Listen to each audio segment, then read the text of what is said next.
Hello বন্ধুরা, কেমন আছেন? আশা করি ভালো আছেন। ফেসবুক প্রোফাইল কীভাবে ডিলিট করবেন? আপনার কাছে একটা ফেসবুক আছে, সেই ফেসবুক অ্যাকাউন্টটা ডিলিট করবেন।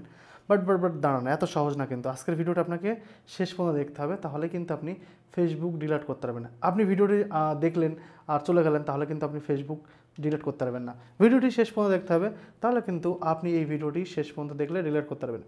তো কী করতে হবে? এর জন্য সর্বপ্রথম যে কাজগুলো করতে হবে আমি আপনাকে স্টেপ বাই স্টেপ দেখাবো। আর আপনি যদি ভিডিওটি পুরোটা না দেখে অর্ধেক দেখে চলে যান, তাহলে কিন্তু আপনি পারবেন না, পরে কিন্তু বলতে পারবেন না যে ভাই আমি রিলেট করতে পারলাম না কেন। তো চলো শুরু করে দিই। প্রথমে যে কাজটি করবেন সেটা হচ্ছে আপনি এই থ্রি ডটে ক্লিক করবেন। থ্রি ডটে ক্লিক করার পরে একদম নিচে চলে যাবেন। নিচে যাওয়ার পরে এখানে দেখবেন একটা সেটিংস পাবেন। এই যে সেটিং দেখতে পাচ্ছেন, প্রাইভেসি অ্যান্ড সেটিংস, এখানে ক্লিক করবেন। ক্লিক করার পর আপনার সেটিংসে ক্লিক করবেন। সেটিংসে ক্লিক করে সব কিছু চেঞ্জ হয়ে গেছে। আগেও যেগুলো ছিল সেগুলো চেঞ্জ হয়ে গেছে, এখন যেগুলো এসছে সেগুলো নতুন কিছু এসছে। দেখুন আগে এরকম তো কিছু ছিল না, এখন সব চেঞ্জ হয়ে গেছে সব। এটা অনেকে এখানে এসে মনে করবে যে আমি ডিলিট করতে পারবো, এটা হয়ে গেছে না। এরপর আপনি এখানে সি মোর অ্যাকাউন্ট সেন্টার এখানে ক্লিক করে দিন। এখানে ক্লিক করে দেওয়ার পর ওখানে আপনি দেখতে পারবেন অনেক কিছু পেয়ে যাবেন। তো আপনাকে এটা ডিলিট করার জন্য যে কাজটা করতে হবে, সেটার জন্য আপনাকে এই কাজটা করতে হবে। দেখুন আপনি তো অনেক কিছু পেয়ে যাচ্ছেন। তো এখানে যে জিনিসটা ক্লিক করবেন আপনি, সেটা হচ্ছে গিয়ে পার্সোনাল ডিটেলস। এখানে দেখতে পাচ্ছেন লেখা রয়েছে পার্সোনাল ডিটেলস। তো পার্সোনাল ডিটেলস আপনি ক্লিক করুন। পার্সোনাল ডিটেলসে ক্লিক করলে আপনি এখানে ইমেল আইডি, আপনার সমস্ত কিছু পেয়ে যাবেন। তো এখান থেকে আপনি অ্যাকাউন্ট ডিলিট করতে পারবেন। এখান থেকে নিচে দেখতে পাচ্ছেন অ্যাকাউন্ট ওনারশিপ অ্যান্ড কন্ট্রোল নামে একটা অপশন রয়েছে। তো এখানে আপনি ক্লিক করুন। এখানে ক্লিক করলে দেখতে পাচ্ছেন তিনখানা অপশান চলে এসেছে। বাট এখানে এসেও কিন্তু আপনি ডিলিট করতে পারবেন না, এখনও অনেক কাজ আছে এখানে। এখান থেকে কিন্তু দেখতে পাচ্ছেন মেমোরিয়াল, ঠিক আছে, তারপরে ডিঅ্যাক্টিভ অ্যান্ড ডিলেট, তারপরে রেস্টোরিং, যে কিছু রয়েছে একটা আমি ভুলে বলতে পারি, আমার ইংলিশটা হয়তো একটু ভুল হয়ে যাচ্ছে, তাই সরি। তো ডিলিট করার জন্য দ্বিতীয় নাম্বার যেটা আছে ডিঅ্যাক্টিভ অ্যান্ড ডিলেট, এটাতে আমরা ক্লিক করব। ক্লিক করার পরে এখানে দেখতে পাচ্ছেন প্রোফাইল রয়েছে। এখন এখানে আমার একটা প্রোফাইল রয়েছে, আপনার এখানে 2-3টে প্রোফাইলও থাকতে পারে, ঠিক আছে। তো এখানে দেখতে পাচ্ছেন আর কোনো কাজ নেই, তাহলে এখানে এসেও কিন্তু আপনি ডিলিট করতে পারবেন না, এখনও অনেক কাজ আছে। তো এখানে আপনাকে কি করতে হবে, আপনার যদি যে কটা প্রোফাইল আছে সব কটার কিন্তু ডিলিট হয়ে যাবে যদি প্রোফাইল ডিলিট করেন। আপনার পেজ থাকলে পেজও কিন্তু ডিলিট হয়ে যাবে, যেহেতু আমার পেজ নেই তার জন্য কিন্তু দেখাচ্ছে না। এরপর আমি এখানে ক্লিক করব, ঠিক আছে।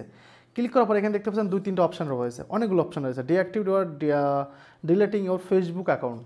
প্রথমে দেখতে পাচ্ছেন ডিলেটিভ ওর ফেসবুক অ্যাকাউন্ট, দ্বিতীয়ত ডিলেট অ্যাকাউন্ট। আপনি এটা ওপরটা করলে ডিঅ্যাক্টিভ হয়ে যাবে, আপনি এনি টাইম এটা চালু করতে পারবেন। আর ডিলিট করতে হলে আপনাকে এখানে ক্লিক করতে হবে। এখানে ক্লিক করুন। ক্লিক করার নিচে যে কন্টিনিউ অপশান আছে, কন্টিনিউতে ক্লিক করুন। ওকে, এই ধরনের দারুণ টিপস পেতে কিন্তু অবশ্যই আমাদের চ্যানেলকে সাবস্ক্রাইব করবেন, আর ফেসবুকে যারা দেখছো ফলো করবেন। তো এখানে দেখতে পাচ্ছেন অনেক কিছু অপশান রয়েছে, যা কিছু থাক আপনার কোনো ব্যাপার নেই, আপনি এই অপশানটা দিয়ে দেবেন, ঠিক আছে, প্রথম অপশানটা দেওয়ার পর নিচে আবার কন্টিনিউতে ক্লিক করে দেবেন। এরপর আপনি আবার কন্টিনিউতে ক্লিক করে দেবেন, এখানে আবার একটা কন্টিনিউ আসবে। এরপরে কিন্তু আপনার এখনও ডিলিট হয়নি। আমি কী বললাম যে ওখানে এসে ডিলিট করতে পারবেন না, যেগুলো বলছিলাম মিলছে। এরপরে দেখুন আরও অনেক অপশান রয়েছে, তো আপনার কোনো কিছু করতে হবে না, ডিরেক্ট আপনি এখানে কন্টিনিউতে ক্লিক করে দিন। যখন কন্টিনিউতে ক্লিক করবেন, এখন এখানে আপনার প্রোফাইলে পাসওয়ার্ড চাইছে। এই পাসওয়ার্ডটা দেওয়ার পরে কিন্তু আপনার অ্যাকাউন্টটা ডিলিট হবে। এই এতগুলো কাজ করার পরে তারপর আপনার অ্যাকাউন্টে ডিলিট হবে। এখানে আরেকটা কথা আছে, আপনি যদি যারা চলে গেছে তারা কিছু পারবে না, যারা দেখছে তারা একটা জিনিস, এখানে আপনি যদি পাসওয়ার্ড দিয়ে দেন তাহলে কিন্তু আপনার অ্যাকাউন্ট ডিলিট হবে না। ইয়েস, এখানে পাসওয়ার্ড দিলেও আপনার ডিলিট হবে না, আবার এখানে পাসওয়ার্ড দিলে ডিলিট হয়ে যাবে। ব্যাপার হচ্ছে আপনি যদি আজকে দেখুন 18 তারিখ, 18ই মে, এই 18ই মে যদি ডিলিট করেন আপনি, এই অ্যাকাউন্টটা পুরোপুরি জুনে 18 তারিখে গিয়ে ডিলিট হবে, মানে পাক্কা 30 দিন লাগবে। আর এর ভিতরে যদি আপনি একদিনও যদি লগ ইন করেন এই অ্যাকাউন্টটি, তাহলে আপনার অ্যাকাউন্ট ডিলিট হবে না, আবার ফিরে আসবে। তো ফেসবুকে একটা চুতিয়াগিরি কাজ করে, আই এম সরি। তো আপনার 30 দিনের মধ্যে লগ ইন করা যাবে না, 30 দিনের মধ্যে লগ ইন করলে কিন্তু আপনার অ্যাকাউন্টটা শেষ হয়ে যাবে। তো আশা করছি আপনি বুঝতে পেরেছেন, সেমভাবে আপনি আপনার অ্যাকাউন্ট ডিলিট করতে পারেন।